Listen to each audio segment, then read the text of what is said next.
नमस्कार प्यारे विद्यार्थियों, कैसे हैं आप सब। आज हम जो विषय पढ़ रहे हैं वो है संधि। हिंदी के अंतर्गत हम इस विषय को पढ़ रहे हैं। आइए समझते हैं। संधि शब्द जैसे कि हम जानते हैं कि सम उपसर्ग, धा धातु एंड क्रिया की प्रत्यय से बना है। हमारा शब्द है संधि और ये बना है सम उपसर्ग, धा धातु की प्रत्यय के सहयोग के साथ। आइए समझते हैं परिभाषा। दो वर्णों के मेल से परिवर्तन उत्पन्न होता है तब हम उसे संधि कहते हैं। ठीक है। जैसे पहला शब्द है यहाँ देव, दूसरा शब्द है यहाँ इंद्र। आ प्लस ई के योग से हमें शब्द मिला है देवेंद्र। आ और ई मिलकर बनी है ए। तब दो स्वरों के मेल से परिवर्तन आया, दो वर्णों के मेल से परिवर्तन आया। तो संधि शब्द की परिभाषा के अंतर्गत अगर हम समझें तो हम ये कहेंगे कि जो दो वर्ण मिलकर जो परिवर्तन उत्पन्न करते हैं उसे हम संधि कहते हैं। ठीक है। संधि के भेद समझ लेते हैं। संधि के भेद कितने हैं? देखिए, पहला स्वर संधि होता है, दूसरा व्यंजन संधि और तीसरा होता है विसर्ग संधि। हम आज बात करेंगे हमारे पहले भेद स्वर संधि के बारे में। ठीक है। आइए परिभाषा देखते हैं। जब नाम से ही स्पष्ट है, स्वर संधि यानी स्वरों के मेल से उत्पन्न होगा परिवर्तन। देखिए, जब दो स्वरों के आपस में मिलने से जो परिवर्तन यानी कि विकार यानी कि चेंज आता है उसे हम स्वर संधि कहते हैं। ध्यान दीजिएगा, दो स्वरों के परिवर्तन से। ठीक है। जब दो स्वरों के परिवर्तन से मिलने से जब दो स्वरों के मिलने से जो विकार उत्पन्न होता है, जो चेंज आता है, जो परिवर्तन आता है उसे हम स्वर संधि कहते हैं। आइए, जैसे कि देव, धन, इंद्र, क्या बना शब्द देवेंद्र। संधि समझने से पहले हम समझ लेते हैं थोड़ा सा वर्ण विच्छेद। देखिए, अब यहाँ पर हमने देव और इंद्र इस शब्द को हमने पूरा वर्ण विच्छेद के अंतर्गत लिखा है। पहला शब्द है देव। द में ए की मात्रा, द हलंत ए, व हलंत अ, क्योंकि व बोलते समय अ का साउंड आ रहा है, ये हमारा है पहला शब्द। अस्वर बचा। ठीक है, इसको हमने उतार के यहाँ लिख लिया। दूसरा शब्द है इंद्र। ई स्वर है तो हलंत आने की कोई आवश्यकता नहीं है।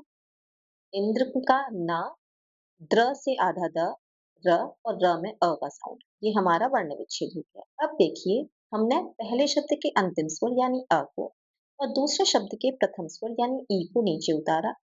अ और ई मिलकर क्या बनेंगे? ए बनेंगे। तो अ धन ई मिलकर बना ए, इसीलिए हमारा शब्द बना था देवेंद्र। ठीक है।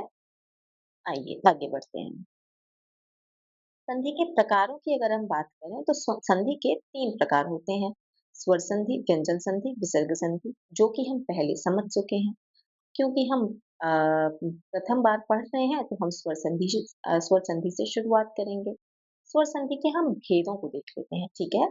पहला भेद है दीर्घ संधि, दूसरा है गुण संधि, तीसरा है वृद्धि संधि, चौथा है यण संधि एंड पांचवा है अयादि संधि।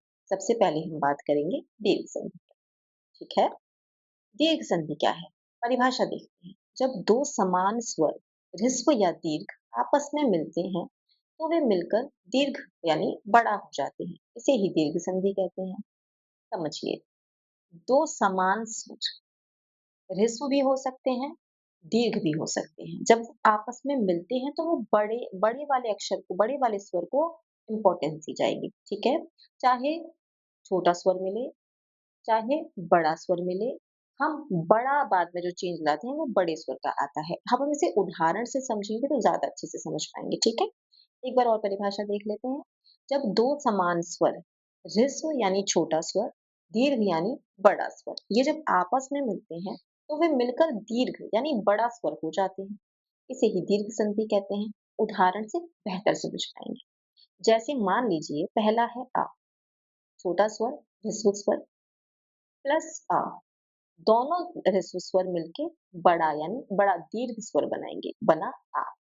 वेद का अ मिलकर आ बना, शब्द बना वेदांत। ये तो थी ह्रस्व ह्रस्व स्वर की बात। ठीक है। अब समझते हैं ह्रस्व स्वर अ, दीर्घ स्वर आ।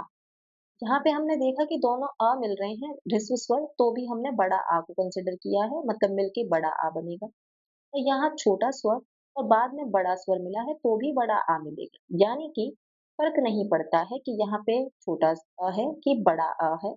यहाँ पे जो संधि के बाद में अक्षर बनता है, जो स्वर बनता है दीर्घ संधि में, वो बड़ा आ ही होगा।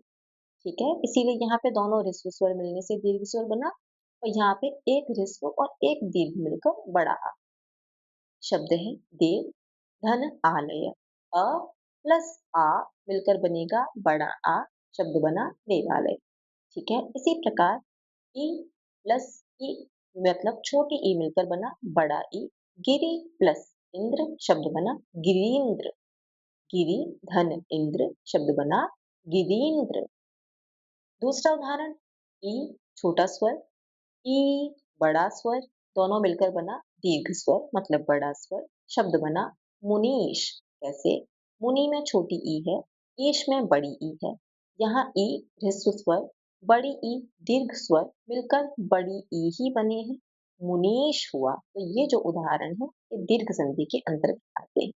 हमने दीर्घ संधि को समझा, इसी तरह से हम इसके अन्य उदाहरणों को समझेंगे। ठीक है?